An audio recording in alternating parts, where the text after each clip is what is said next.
What's a company secret you can share now that you don't work there? I used to work for a company that rhymes with Musbeat, and we used to have somebody post this question every few months for material for one of our clickbait articles. They are out of business now, but in the early 90s I worked at Radio Shack for a year and a half. When people would return an item because it didn't work, the manager of the store would just box it back up and sell it again as if it were new. When I asked him about it, he said, "Hopefully they will return it to a different store." I nearly got fired when I refused to sell a guy a walkie-talkie CB radio that I knew didn't work. The guy was on his way out for a hunting trip and was buying 3 of these for him and his friends. We had 2 and the third was the broken one. In front of the customer, I told the manager that one didn't work and I had tested it. The guy was happy. I told him. We arranged for him to get the last one he needed at a different store and off he went. The manager was livid with me and nearly fired me. "I'm sorry, I'm not sending people out into the forest with gear I know doesn't work." Hilariously, a few months later the manager was caught stealing from the store and got fired. Well, I didn't expect this to blow up like this. It's pretty funny. My highest upvoted comment is about my shitty past job. Used to work at a graphic design firm. All our Adobe software was pirated. I used to work surveillance at a casino. From something like 3 stories high ceiling, we could zoom in on money on the table games and read the serial numbers of the bills. We could see the pips on the dice. Policy was to not look down blouses. Government-funded refugee advocacy agencies at a time were approving a disproportionate amount of young women, 18 to 25, from Syria and Iraq with sexual assault history for their services. Upon further investigation, I and my team discovered consultants from said agency were engaging in sexual relationships with these girls. They were denying them opportunities of employment to keep them in financial destitution purposely. When the girls became desperate, the offer of private prostitution was made by the consultants. I whistle blew to the organization heads. They thanked me and the consultants were gone the next day. Huge meeting with senior board. Apologies. This isn't the way we do things. Speeches blah blah blah. And within 3 months me and the other 6 other complainants and investigators had all resigned from the company for different reasons. On paper it looks coincidental, in reality we were all individually pushed out.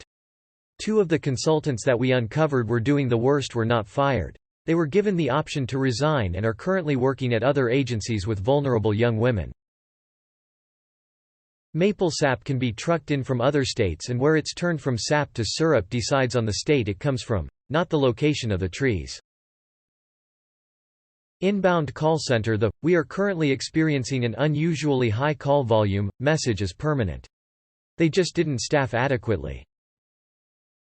Olive Garden breadsticks are just Franz brand breadsticks, garlic salt, and butter eta.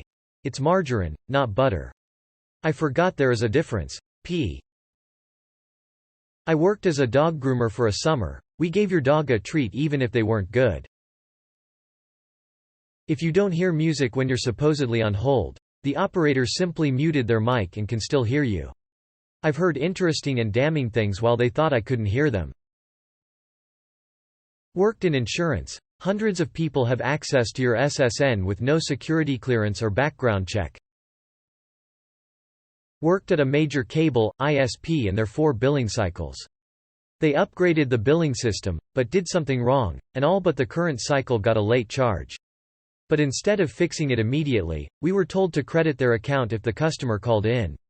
I did the math, and for the size of our city, and the 3/4 of people wrongly charged, it was over $1 million USD.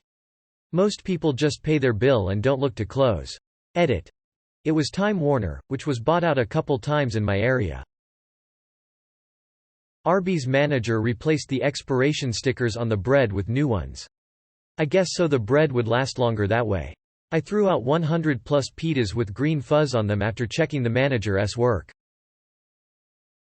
I worked for a large construction company and the sales guys would intentionally omit items from contracts because they received incentives for what would then become a change order. Me. You forgot to include any framing in this contract, sales weasel. Oh, I guess it's a change order then. Customer cries. Your luggage at an airport isn't really handled with care.